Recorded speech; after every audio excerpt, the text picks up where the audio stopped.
Hey guys, today I'm going to be talking about some more commander cards that I think are like really underrated and don't see enough play, which I know I already did, but I think that, a bunch of new cards come out all the time, and there's a lot of them that people just don't see, and there's really so much that keeps getting made, and I think that I'm probably going to keep releasing these like over and over again because, there's just always more things. But anyway, the first one is a Johnny the Greathearted, which is a 4-mana planeswalker with 5 loyalty that says, creatures you control have vigilance. +1, you gain 3 life. -2, with a +1/+1 counter on each creature you control, and a loyalty counter on each other planeswalker you control. Now this card is really good because I think that every deck needs at least a bit of life gain, because no one wants to be stuck at 10 life for the entire game and they just die to someone, I don't know, like flicking at them. And life gain cards like these that can also do other stuff really are good at getting you out of that situation. And the creatures you control have vigilance is a really good effect. I feel like it's been well established by now that, especially in Commander, vigilance is one of the best abilities that a thing can have, because it allows you to attack and leave up for blocks, and it can break the fundamental rules of the game. And the -2, especially if you're going wide, which green-white decks love to do, can be really powerful, especially if you can activate it over and over again. And it can honestly just end the game for you in the right situation. And the loyalty ability also works extremely well with planeswalkers. Domri, Anarch of Bolas. It's a legendary planeswalker for 3 mana that starts with 3 loyalty. And it says, creatures you control get +1/+0. And +1, add a red or a green. Creature spells you cast this turn can't be countered. And it also has a -2. Target creature you control fights another target creature you don't control. Essentially, this card is like the very best 3-mana ramp spell. And it already sees some play, but I don't think it's enough. It should be played in like every deck that can play it, because it can add mana, stop your things from getting countered. It buffs your creatures a bit, and if you get to that point where you don't need mana, you just really need to take care of this one thing, it can do that. And yeah, it just adds mana, but it does so much more, and I think it's a really incredible card. We also have Keenan Bonder Prodigy, which is probably the most expensive card in the list, about $5 now, I think. And it's already an extremely powerful commander, but I don't think most people realize that it's just a really good card to run in any deck that can run it. It's a 2/2 for 2, and it says, you tap a non-land permanent for mana, add 1 mana of any type that permanent produced. And for 7, it has, look at the top 5 cards of your library. You may put a non-human creature card from among them onto the battlefield, put the rest on the bottom of your library in a random order. And every deck wants to have mana rocks, and this just makes them tap for more. So it really counts as a mana rock itself, and it normally ends up at least adding 2 or 3 mana, depending on the deck you play it in. And it's also an incredible mana sink for when you just run out of cards in your hand, so it really helps you get out of tough situations and lets you keep going. Tuvit, Seller of Secrets. This is another card that came out recently that I think is really good and should be played in like all decks. It's a 6-mana 6/6 Sphinx Rogue with flying and ward 3, and it has Council's Dilemma. Whenever it deals combat damage to the player or enters the battlefield, starting with you, each player votes for evidence or bribery. For each evidence vote, investigate. For each bribery vote, you create a treasure token, and while voting, you may vote an additional time. Even if you're not playing like a voting deck, it's still really good because I feel like it's well established that any card that can give you draw and ramp is automatically extremely broken, which is part of why Jessica's Will, like, took off. And even though it's a lot more expensive than Jessica's Will and a bit more conditional, it has an insane upside, which is always going to happen at least once if you play it. And I feel like it's hard for everyone to have up a flyer that can block a 6/6. And even if they can, you can just attack through them. Even if your opponents are like, okay, well, he has no cards in his hand and he has like 14 mana, let's just all give him treasures. You can still investigate twice, so even if you get 3 treasure tokens and 2 clues, you can sacrifice the treasures and pay a mana to essentially draw 2 cards, which is an insane combat trigger on an already insane body. And it has Ward 3, which makes it not the most appealing removal target, yet it can just win you the game if you cast it. And here we have a card that I found out a while ago, Gore Muldrak, Amphenologist. It's a 3-mana, 3/2, legendary human scout. You and permanents you control have protection from salamanders. Pretty weird text line, but don't worry, it makes sense. At the beginning of your end step, each player who controls the fewest creatures creates a 4/3 blue salamander warrior creature token. So it can give everybody salamanders, and they can't attack you, so your opponents just start beating each other up with salamanders. It can also give you salamanders, so if you don't have a lot of creatures, it can give you, like, salamanders. And, I mean, it definitely has the flavor win, because, I mean, anti-salamander tribal. It's really good at forcing your opponents to become aggressive with one another, and yeah, you're just completely exempt from everybody else killing each other with salamanders. The Council of Four. This is another card that was printed recently, and I've started putting it in just all of my decks. It's a 5-mana 0/8 human noble. Whenever a player draws their second card during their turn, you draw a card. Whenever a player casts their second spell during their turn, you get a 2/2 white knight. So essentially, when your opponents do cool stuff, you get to get value off of that too. And all of these things happen pretty often, especially the thing that lets you get knights. Because, I mean, double spelling happens all the time. If Ledger Shredder has shown us nothing else. Yeah, it's a 0/8, so it can block a lot of attackers. And when you play it, it's really just instant value. Because when I play it, the normal amount of cards and tokens you get in a turn rotation is 3 knights and 2 cards, which is really good. It triggers off of any player, not just your opponents. So if you play something that draws a card, you get to instead draw 2 cards, and you can make knights. And I've played this, I think, 3 times so far, and it's won me the game all 3 times. It's just completely insane. Skurstag High Priest. This one is not a new card. It's, I think, pretty old.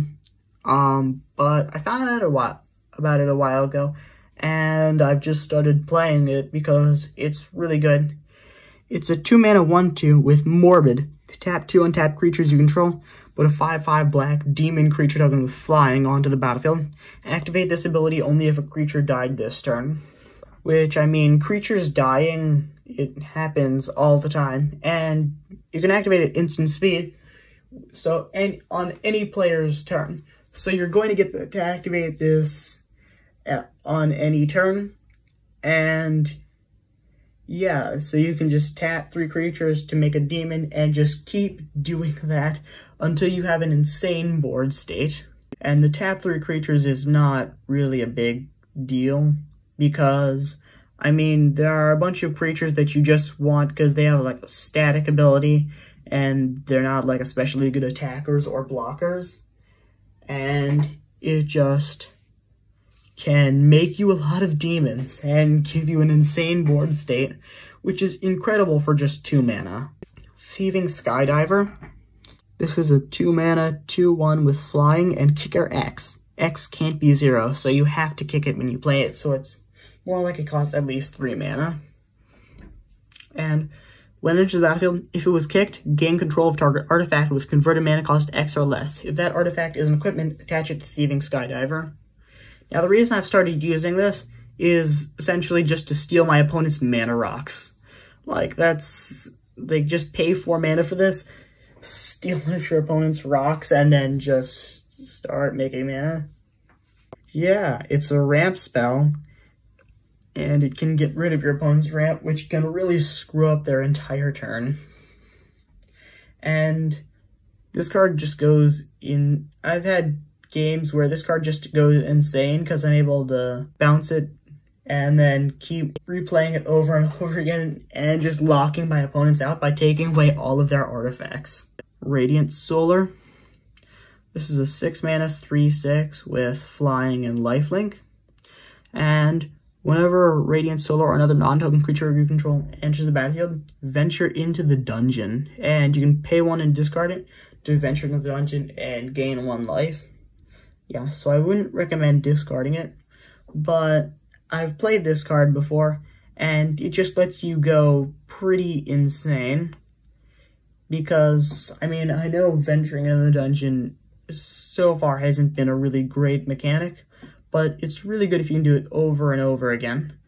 And for venturing, I mean, I always recommend the Lost Mine of Phandelver, which is really good at letting you draw more cards, and making treasures, which lets you cast more creatures, and it just allows your deck to go insane. Midnight Pathlighter, the second venture into the dungeon card. Don't worry, this is the last one. It's a 4 mana 2/3 human wizard that says creatures you control can't be blocked except by legendary creatures. Whenever one or more creatures you control deal combat damage to a player, venture into the dungeon.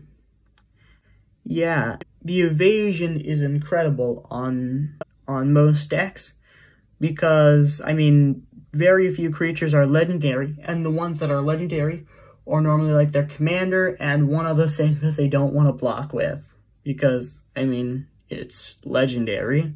So it can just make sure that you're able to get all your creatures through, which even if you don't have like combat damage triggers like with Tavit and other stuff, it's still really good because you can just keep attacking your opponents, and over time you will deal a bunch of damage to them, and you're getting value off of it. And if you attack multiple players, you get multiple venture in the dungeon triggers, which can do the same thing as Radiant Solar. It just lets your deck go completely insane.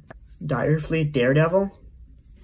Now this is a card that people have been talking about, but no one really plays it, and I feel like I really just have to keep saying it until people start playing it. It's a 2 mana 2/1 with first strike, and when you enter battlefield, exile target instant or sorcery card from the opponent's graveyard. You may cast it this turn, and you may spend mana as lower mana of any type to cast this spell. And if that spell would be put into a graveyard this turn, exile instead. So it's Snapcaster Mage, but for your opponents. And normally what you get with this is either a removal spell or a board wipe, which is really good. And it also has that flexibility to just get that one really powerful card. And even though you can't get stuff out of your graveyard to instantly synergize with your deck, you can get stuff out of your opponent's graveyards, which, I mean, that's 3 times the value. And yeah, it can just normally do whatever you want it to do. Suspicious Stowaway. It's a 1/1 for 2 that can't be blocked, and whenever it deals combat damage to a player, draw a card and discard a card. And it has Daybound, so it can flip with day and night, and it can turn into Seafaring Werewolf, which is a 2/1 that can't be blocked, and whenever it deals combat damage to a player, draw a card. Yeah, so any cheap card that lets you draw more cards is automatically good in any deck, because, I mean, it's going to replace itself with something that does synergize with your deck. And the fact that you can consistently draw, discard, or just draw every turn is extremely powerful. Although, do watch out, because the second side is technically green, so you can only run it in a deck with Simic colors. Forgotten Creation. It's a 3/3 for 4 with Skulk. It can be blocked by creatures with greater power. And at the beginning of upkeep, you may discard all the cards in your hand if you do draw that many cards. Now, a bunch of the cards that I've mentioned before, and a bunch of the cards that I will mention, can draw you an insane amount of cards. And one thing that I've noticed happens when you draw a lot of cards is you end up with a hand of like 7 lands. And Forgotten Creation just allows you to repeatedly wheel yourself, so you can discard your hand and then draw more new cards, which maybe won't have lands that you won't need. Carter Doomscourge.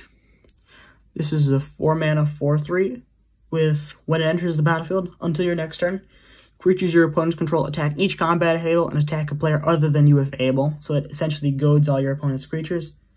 And whenever attacking creature dies, each opponent loses life and you gain a life. This card is incredible in the late game because every game gets to that apex where everyone's just building up and getting ready to win the game. And Carter, you can just play it, and then your opponents have to kill each other and lose a bunch of their creatures and lose a bunch of life, and then you can gain more life, which, I mean, I think that every day because you have at least a bit of life gain. So this is a really incredible card. And not to mention, it does not affect you. So you can just, you just have whatever you had before, and your opponents are just completely devastated. Consulate Crackdown. It's a 5-mana enchantment. When it enters the battlefield, exile all artifacts your opponents control until it leaves the battlefield.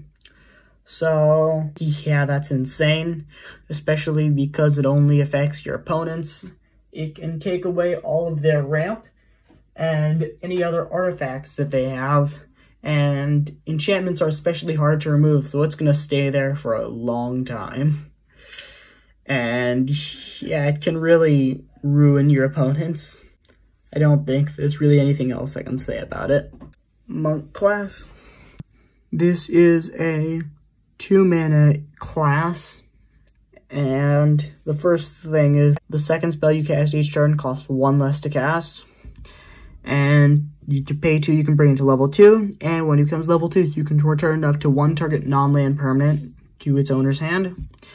And for 3 mana, you can have it so that at the beginning of your end step, exile the top card of your library. For as long as it remains exiled, you may cast this card from exile, as long as you've cast another spell this turn.